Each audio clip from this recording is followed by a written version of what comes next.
गधे का नाम बदलकर अगर घोड़ा कर दिया जाए ना तो वो घोड़ा नहीं हो जाता। व्यापम जो पूरी तरह से अयोग्य था, भ्रष्टाचार में लिप्त था, उसका नाम बदलकर ईएसबी कर दिया गया।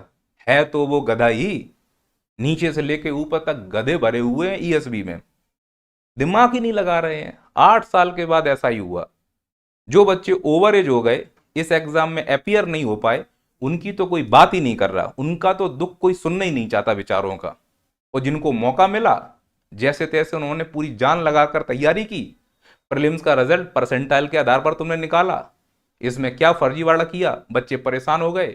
ये जहर का घूंट भी उन्होंने पी लिया और वो मेंस की तैयारी करने लगे। मेंस सागर जैसा विशाल सिलेबस है यूपीएससी लेवल का, और पता नहीं किस गधे ने दिमाग लगाया और 15 दिन के अंदर मेंस की घोषणा कर दी। अबे सिलेबस पलट कर देखा है तुमने?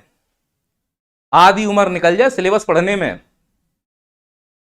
शिक्षकों के फेफड़े बाहर आ रहे हैं कि सिलेबस कैसे कंप्लीट हो। 6 महीने कम पढ़ रहे हैं, तुम 15 दिन में सोचते हो कि बच्चे कंप्लीट कर लेंगे। अबे ऐसा ही है वो, आईपीएस नहीं। और सच बताऊं ना, जिसने ये घोषणा की है मैं उसको चैलेंज करता हूं, तुम्हारे पिताजी भी आकर बैठ जाएं और 15 दिन में अगर इस सिलेबस को कंप्लीट करके एग्जाम पास कर दो, जो कहो वो कर दूंगा। शर्त यह पेपर मैं बनाऊंगा। मजाक बना के रखा है, बच्चों के भविष्य के साथ दिन दहाड़े खिलवाड़ कर रहे हो।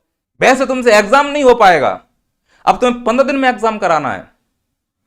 फिर कहोगे बच्चे आंदोलन पर बैठ गए, बच्चे लोक व्यवस्था डिस्टर्ब कर रहे हैं। अबे तुम्हें बुद्धि काम करती है तुम लोगों की कि साले भांग पी के गांजा पी के पूरा राज्य चला रहे हो। और अगर मैं गलत हूं तो एक बार सिलेबस को वापस से देखो, मूल्यांकन करो कि क्या इतने समय में बच्चे तैयार हो पाएंगे। तो सभी शिक्षकों की ओर से, सभी बच्चों की ओर से मैं निवेदन करता हूं ईएसबी से कि आप समय बढ़ाइए। पॉसिबल नहीं है बच्चों के लिए। और अगर नहीं बढ़ रहा है तो बच्चों से इतना मैसेज बोलूंगा कि आप इसको ऐसे तैयार करो कि जो जो टॉपिक दिए गए हैं उन टॉपिक की पहली हेडिंग में उसका मतलब क्या है, उसके प्रकार क्या है, उसके क्या प्रभाव पड़ रहे हैं। और अगर कोई संस्था दी गई तो उसकी स्थापना, उसके स्थापना का वर्ष, उसका डायरेक्टर, उसके कार्य, इस प्रकार से काम करने का प्रयास करें। नैया पार यूट्यूब पर रात को 9 बजे मैं सभी एमपीएसआई के मेंस के पूरे टॉपिकों को कवर करा रहा हूं। 2-2 3-3 घंटे क्लास हो रही है, जैसा आप देख पा रहे होंगे। उसमें मैं कंप्लीट सिलेबस के साथ एमसीक्यू भी करवा रहा हूं। बहुत हद तक हेल्प करेगा, जितना मेरे से क्षमता है मैं कर पाऊंगा। और 15 दिन में जितना कवर कर सकते हैं उतना कवर करने का प्रयास करेंगे। कोशिश है, शायद उस कोशिश में हम सफल हो पाए। मिलते हैं अगले वीडियो में। शोल्डर डाउन नहीं करने हैं, सरकार ने जो निर्णय ले लिया है, अब उस निर्णय के साथ हमें अपनी तैयारी को और तेज करना है। उस पर बहस करने से या उस पर किसी प्रकार का वाद विवाद करने से कोई हल नहीं निकलेगा। तैयारी में लग जाइए। नैया पार जितनी हेल्प कर सकता है उतनी हेल्प करेगा, वीडियोज के साथ, कंटेंट के साथ।